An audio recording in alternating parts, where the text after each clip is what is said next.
Good morning, everyone. It's Shauna, the Tax Goddess, and today I want to talk about partnership tax returns. So if you're an S Corp, you don't need to listen. If you're a C Corp, you don't need to listen. But if you're a partnership tax return, this is actually pretty important to you. We are going to be covering the difference between recourse debt, qualified non-recourse debt, and non-recourse debt completely. Now, sounds like this is a super technical, super boring type of CPA thing, but it's actually really, really important for you as an owner of a partnership. So with those three kinds of debt, so non-recourse debt means that you do not have to pay back the debt in any way. So if you default, the debt basically just goes away. I mean, they might try to come after you, but non-recourse specifically means that they cannot come after you. So that is non-recourse debt.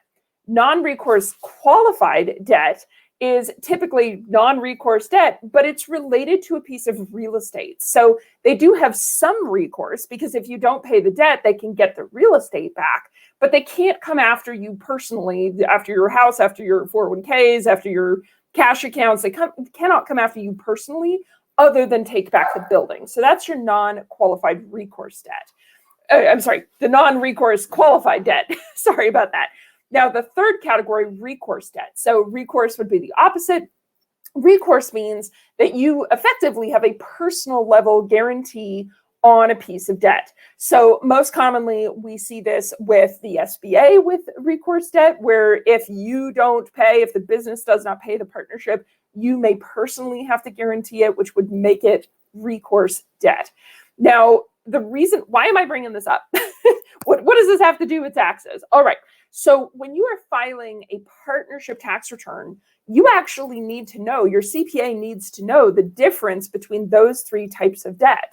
Now, the reason why all of this came up is because the IRS released a statement. It was actually hidden in the instructions for the partnership tax return that says that all basis for your partnership must be reported on a tax basis. Okay. Now, that's a significant change for a lot of people. Previously, people were reporting their basis on 704B basis. And if you don't know what that is, just ignore that part of the sentence. Some people were reporting their basis on a hybrid basis. To be honest with you, most business owners don't really even know what basis they're tracking their partnership tax returns on. So it was supposed to start January 1st of 2020, okay? The IRS, because they kind of hid this announcement inside the instructions, they kind of gave a waiver to people and said, okay, well, we'll allow you to start at January 1st of 2021. However, basically, if you don't do your 2020 tax returns on a tax basis as a partnership, we may come talk to you. Right. So it's one of those things you don't want the IRS ever to come talk to you if you don't have to. Right. You certainly don't want to talk to them. So what do these two things have to do with each other? Tax basis and recourse qualified, non-recourse qualified debt and recourse debt. Tax basis does include your debt basis.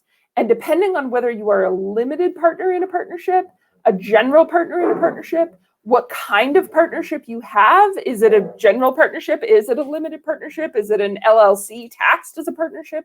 All of these things can make differences in how your tax basis account gets calculated. Now, for 2020, there's a lot of CPAs that didn't even know that this happened. They didn't even catch it that this occurred, okay? And so for 2021, I think there's going to be a lot of partners out there, a lot of partners and partnerships that magically are going to have phantom income because of these changes in the way that the basis is reported. So I realize that for most people, this entire video is now tax gobbledygook. Okay, so what do I really want you guys to take out of this? The very first piece is go talk to your tax CPA, whoever filed your tax return, if it's an EA or a tax preparer or whoever. If you're a partnership, find out how they reported your basis. Is it tax basis or is some other kind of basis? Okay, so find that out. And I would have a discussion with them. If you're not on tax basis, what is going to be your shift? What is going to be the difference between whatever basis they're currently reporting you on and your tax basis? Are you going to have phantom income that you're going to have to pay tax on? Is this something where you might have to put more cash into the company? You also, number 3, speaking of, want to review your operating agreement for your partnership. Now, it's kind of an older phraseology, so depending on how long your partnership's been around, there used to be subsections in the operating agreements that said that if your basis account went negative, you would be required to put extra cash into the company. Okay, that could be a problem. So you've got to talk to your tax CPA, whoever's filing your tax return. You've got to talk to your attorney. Definitely take a look at that operating agreement. And if you're a partnership and you have questions and you bring this up to your CPA and your attorney and they both give you blank looks, call Tax Goddess. So as you guys know, we specialize in tax strategies. And this, in my mind, is a tax strategy. I mean, you've got to report it the way the IRS wants it reported, but what other things can you do? If all of a sudden you have to pick up $50,000 worth of phantom income, what other strategies can we put into place to reduce the taxation on that phantom income that you didn't even get any cash for? So don't hesitate to reach out to us. You know, Tax Goddess specializes in 7- and 8-figure entrepreneurs. You can find us, of course, at taxgoddess.com. So if you have any questions, don't hesitate to reach out to the team and I, and we'll try and see if we can get you sorted.